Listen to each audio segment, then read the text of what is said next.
তার মানে আপনার থেকে এই কোম্পানি কত বছরের বড়? ওইদিকে 5 বছর আর ওইদিকে 2 বছর, তার মানে 7 বছরের বড়। এই কোম্পানিটা আপনার থেকে ইনার থেকে কয় বছরের বড়? তাহলে আমাদের থেকে কত বছরের বড়? চিন্তা করছেন আপনি? তাহলে এই কোম্পানি যাত্রাই শুরু করছে 1982 সালে, তাহলে আমাদের থেকে কত বছরের বড়? বুঝতে পারছি? তার মানে যারা বলছে এই কোম্পানি থাকবে না, চলে যাবে, এ হবে সে হবে, তারাই হয়তো বা মারা গেছে, কোম্পানি বেঁচে আছে। বুঝতে পারছি? আচ্ছা, তাহলে এবার আসেন। তাহলে এই কোম্পানির বয়স 1982 সালে প্রায় 42 বছর, ঠিক আছে? আচ্ছা, তাহলে এই কোম্পানি কিভাবে কাজ করতেছে এটা যদি আপনি জানেন তাহলে আপনার আর কোনো টেনশন থাকবে না, ঠিক আছে? আচ্ছা, এখন আপনি আসেন যে আমরা আপনার অফার করতেছি প্রোডাক্ট কি, আমাদের প্রায় 400 প্লাস পণ্য আছে। কত পণ্য? 400 প্লাস। দু একটা পণ্য কি দেখছেন আপনারা? দেখেননি আপনারা?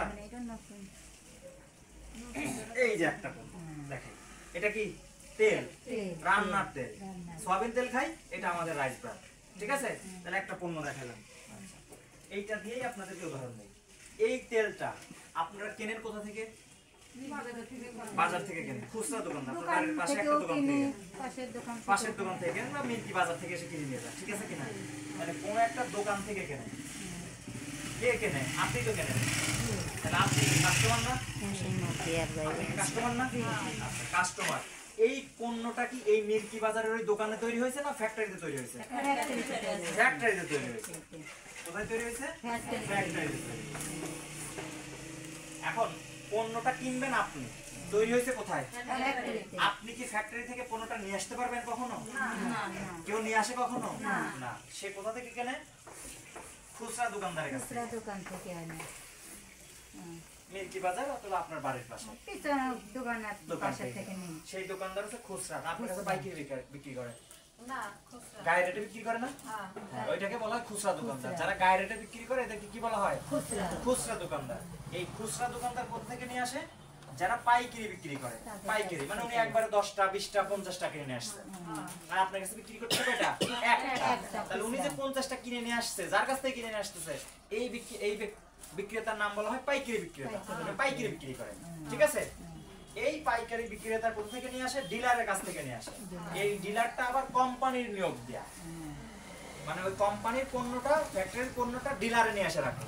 এখন মনে করেন ফ্যাক্টরিটা রয়েছে মনে করেন হচ্ছে ঢাকাতে, এখন এই পণ্যটা মিল্কি বাজারে চলবে, ঠিক আছে? এখন ঢাকা থেকে কি মিল্কি বাজারে ওই পাইকারি দোকানদার নিয়ে আসতে পারবে? পারবে না, কারণ পাইকারি বিক্রেতা কিনবে তো 10 পিস 20 পিস, আর ফ্যাক্টরিতে তৈরি হয় তো হাজার হাজার পিস, ঠিক আছে? তাহলে ওইখান থেকে মনে করেন 1000 পিস এইখানে ডিলার দেওয়া আছে কোম্পানির, সেই ডিলারের কাছে 1000 পিস আসছে, বুঝতে পারছি? এখন এই ডিলারের আন্ডারে পাইকারি দোকানদার আছে মনে করেন 10টা, ঠিক আছে? তাহলে ওই ডিলারের কাছ থেকে ওই পাইকারি দোকানদাররা নিয়ে যাচ্ছে, ঠিক আছে? আর ওই পাইকারি দোকানদারের কাছ থেকে মনে করেন খুচরা দোকানদার আছে আরো 1000। বিষয়টা বুঝতে পারছি? হ্যাঁ, খুচরা দোকানদার, আর এই খুচরা দোকানদারের 1000-এর দোকানদারের আন্ডারে মনে করেন দেখা গেল যে আছে 10,000 ক্রেতা। এইভাবেই তো পণ্যগুলা কি হচ্ছে? সেল হচ্ছে। আচ্ছা, তাহলে এখন এই ফ্যাক্টরি এই পণ্যটা যে ভালো আপনি কোথা থেকে জানলেন? দোকানে কিনতে গেছেন না, যা বলতেছেন ভাই লাক্স সাবানটা দেন, নাম ধরে বলতেছেন, তাই না? লাক্স সাবানটা দেন। লাক্স সাবান যে ভালো, গায়ে মাখলে পরে যে আপনি স্টার হয়ে যাবেন, ফর্সা হয়ে যাবেন, এটা আপনি বিজ্ঞাপনে দেখছেন না? ঐশ্বরিয়া বলতেছে নাকি যে লাক্সের ছোঁয়ায় আমি স্টার হয়ে যাই, ঠিক আছে কিনা?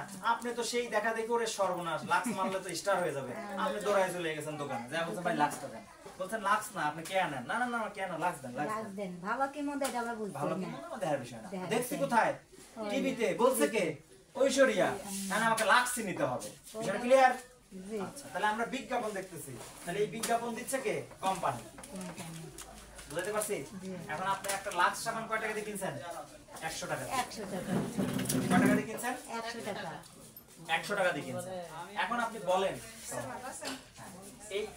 এই যে 100 টাকা দিয়ে আপনি কিনলেন, আপনি বলেন তো এই ফ্যাক্টরিতে কি 100 টাকাই খরচ হয়েছে এই পণ্যটা তৈরি করতে? কত টাকা হতে পারে? কম একটু। তাই না? 50 টাকা। কত টাকা? 50 টাকা। তাহলে 50 টাকার একটা পণ্য, ওই পণ্যটা তৈরি করতে কয় টাকা খরচ হয়েছে? 50 টাকা। আপনি কিনলেন কয় টাকা দিয়ে? 100 টাকা। তাহলে 50 টাকা কোথায় গেল?